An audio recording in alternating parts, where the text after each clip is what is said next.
The ordinary যখন first এইগুলো sell করা শুরু করে, সিরামগুলো অনেক কম প্রাইসে এগুলো সেল হচ্ছিল, অনেক চিপ ছিল। তো এটা নিয়ে ওদের কম্পিটিটরসরা অনেক ইনসিকিউর হয়ে গেল।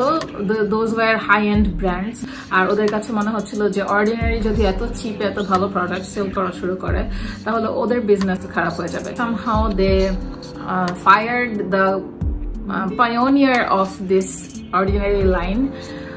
I forgot his name.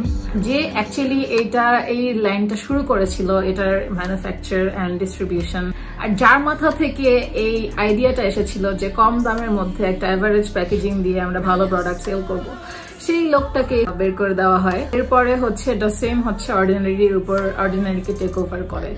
So that's what I know. এই জন্য অর্ডিনারিকে ঘিরে অনেক কন্ট্রোভার্সিস, কারণ এটার মালিকানা চেঞ্জ হয়েছে। আর মাঝখানে যখন অর্ডিনারির এই শিফটটা হলো তখন হচ্ছে এটার প্রাইস বেড়ে গেল।